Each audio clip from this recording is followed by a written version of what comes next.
Let's take a closer look at the Star Wars Bestiary Volume 1 by Insight Editions. Varykino. If it's Star Wars, we collect it. Hello there, thanks for visiting Varykino. If you know me, you know that I love animals, and that of course includes the creatures and animals of Star Wars as well. So when I first heard about the Star Wars Bestiary Volume 1 book, I was really excited, and I was really blessed to receive this as a Christmas gift this year. I've been waiting for this book to come out ever since it was first announced, and of course it did come out this year, so it's still fairly new, but this was my first actual hands-on look at the book. And there are just some beautiful aspects to this book that I really wanted to share. So thank you so much for hanging out with me. So of course I'm going to start flipping through the book so we can see the beautiful art and pages inside. But first, let's take a quick look at the cover. Starting off strong, we have an absolutely beautiful cover. So of course this is a large hardcover book, but we've got some fantastic details here on the front. So you will notice we've kind of got these hand-painted lines around the front that give it a slight appearance of like a data pad of sorts. So of course, if you're familiar with the safari droids as seen in animated series like Young Jedi Adventures, you know that these are the droids that travel around the galaxy tracking down creatures to record them. But of course in Earth, an old world, of course explorers would hand draw the creatures that they see, and I really like the mix of the two worlds. We've kind of got a little bit of a data pad style here, but of course the artwork in the book and on the cover here is distinctly hand drawn, and I really like that. I thought they might have done a little bit of sort of a digital art approach to this, but everything looks immaculately hand drawn and it is absolutely beautiful. So of course, taking a closer look, we can see that beautiful line art colored in here on the cover with a gloss finish, which really stands out nicely with the matte finish on the rest of the book. You can see the contrast there, and you can also see that we have some beautiful embossing as well, really picking up on some of those details, particularly on the Rancor here at the top with those embossed lines, and on the Bantha here at the side. It's really neat. And of course they've picked some iconic classic Star Wars characters with a mix of newer ones to kind of create a really nice montage here of creatures for the cover. Moving down, we have the Star Wars logo and the title Bestiary Volume 1 in a slightly raised text here, which is also glossy, very nice. And then we have the creators of the book, written by Bende and illustrated by Iris Compiet. I do apologize if I mispronounce those names. Absolutely beautiful cover work. Now moving on to the spine, a little bit more simpler. We have an iconic Star Wars creature up here. We have a Tauntaun, Star Wars Bestiary Volume 1. We have the authors and the logo for the publisher, Insight Editions. Moving to the back. Now this one, it has the appearance a little bit more of a traditional book. We don't have quite the same sketch style here. We've got the barcode and of course the publisher logo there again, but we do have a nice assortment of artistic renditions here of some iconic Star Wars creatures. We also do have a little bit of a blurb here. You can pause to read it, but I'm just going to read the top section here. Explore the creatures of the Star Wars galaxy with the first in a series of beautifully illustrated guides to the wondrous creatures of a galaxy far away. So you will note that it is listed as Volume 1, both on the spine and the front. So I am hoping that we won't have to wait too long to see further additions to this beautiful book. I'm really hoping it is the first of many beautifully illustrated Star Wars books about the creatures from a galaxy far away. So let's go and open up the book. Inside the cover, we have this beautiful 2-page spread of pencil style artwork of an incredible array of Star Wars creatures. There are some really iconic ones. We've got the Acklay, the Mudhorn, the Blurg, some really fun designs there. It kind of makes me want to get out a sketchbook and start to learn to copy some of these incredible sketches. Now, the next page, we have a little bit of a preview here. We've got a Vulptex, and we have a cute little sketch here of a safari droid. We have the book title there as well. And here we have a Bantha fully colored, really nice. Of course, we have the book name, the publisher, and author details there as well. You can see that that datapad style line border from the cover is continuing through the book. I like that kind of mix of in-world sort of datapad recording and also this sort of more earth world sketch style published book there. Now we get to the contents. Now you can see that the creatures are not arranged alphabetically A to Z, but we have them divided into environments, starting off with land environments. We've got desert, forest and jungle, grassland, and so on. We've got some incredible sketches there as well. You can see we're going into water environments and also air and space. I think that that's a really fun way of dividing up the creatures featured in this book. Again, we have a lovely assortment of pencil sketch artwork there as well.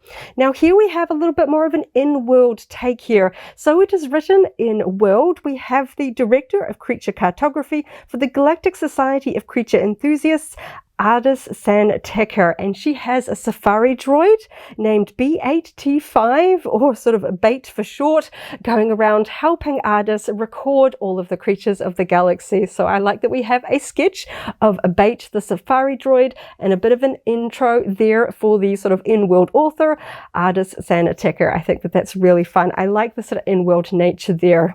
So of course we've got a little bit of an intro here of land environments with a fantastic, again, more sketches of Star Wars creatures there, and we get into our first color pages here, starting off with desert creatures. So I'm going to try not to spoil the book completely by showing you every page, but I just want to give a little bit of a highlight of some of my favorite pages as we go through. Just of course we get this fantastic 2-page spread for banthas. So as you might expect, the very prominent creatures in Star Wars do get more pages and more artwork compared to some of the rarer ones. So of course an iconic creature like bantha is going to get quite a few pages there.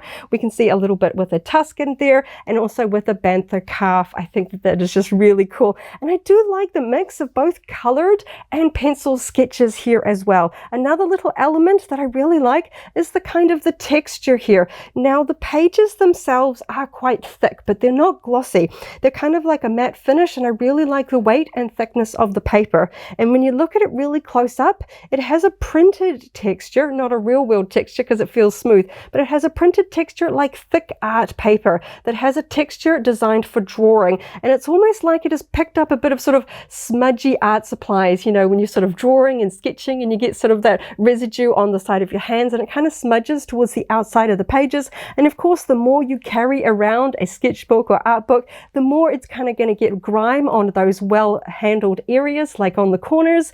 So I kind of like that it really does look like an in-world sketchbook where it just kind of picks up on a little bit of that grime. But you can just see we've moved on to Dewbacks, of course, another iconic Star Wars creature that gets another full spread there because of course they are so prominent. But I really like the mix. Sometimes it's just really quick sketches, other times it is fully fleshed in, fully painted, just absolutely stunning. So I'm just going to kind of do a little bit of a quick flick through of some of the iconic pages in here without spoiling every item in here. There is so many incredible creatures, some really cute ones, of course iconic ones, and there is a really great spread. You can see that we have the Lothwolf from Rebels. We've got a really good mix of live action and animated series creatures here in this book.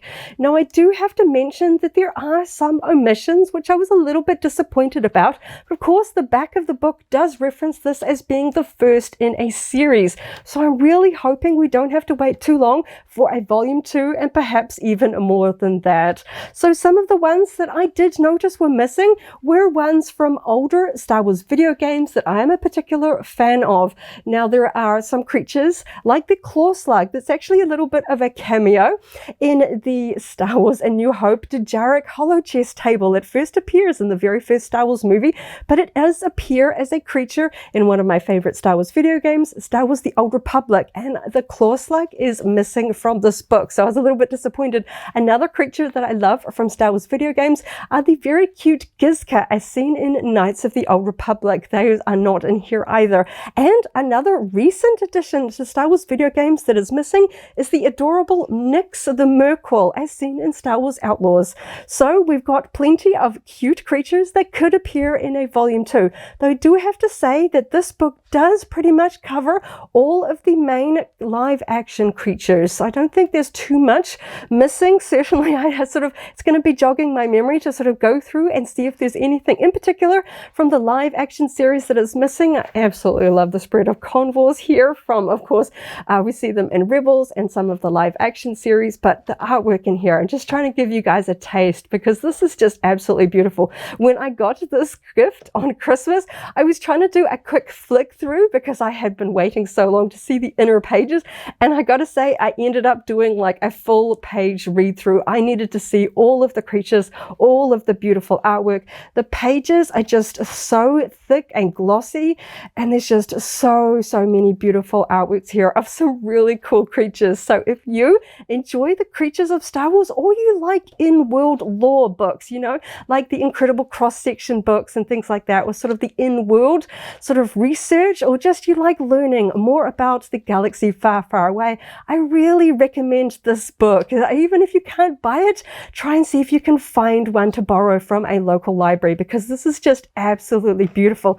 The pages are just so high quality. The sketchwork, honestly, I'm not much of an artist, but I really want to take a pencil and paper and try and replicate some of these sketches. They really do inspire me. There are some simpler ones, some more sort of fully fleshed out ones, full color ones if you're good with, you know, color and watercolors and stuff like that, but it is just absolutely beautiful. This was such a stunning Christmas gift.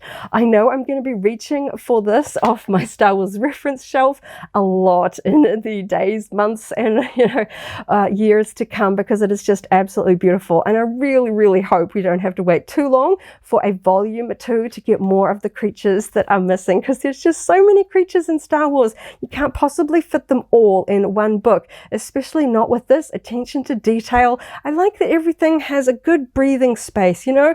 There are some where we have a couple of sort of lesser known creatures kind of put all on one page. I know the Puffer Pig gets a 2-page spread. I love to see some of the recent editions like Welligrins from the Young Jedi Adventures animated series. They are so adorable. I love to see them in here, and it's just a really fun mix. And we've got creatures from the Ewok live action movies from the 80s. I mean, there's some really fun references in here. Just an absolutely fantastic read if you love animals, if you love Star Wars books. There is just so many reasons to pick up this book, and I'm really happy to have this one in my Star Wars library. Just absolutely beautiful. So there we go. I hope that was a bit of a fun look at the Star Wars Bestiary Volume 1 hardcover book that came out this year. Absolutely beautiful. I do really highly recommend this book. It's just absolutely beautiful, and I love it so much. A fantastic Christmas present from my family this year. They know me well. They know I love animals, and of course the animals of Star Wars as well. So I'm going to be rereading this one so many times, trying to learn as much as I can about the wonderful Star Wars creatures and this beautiful artwork in this book. So thank you so much for hanging out with me today as I took a little bit of a closer look at a beautiful Star Wars hardcover book that I recently added to my collection.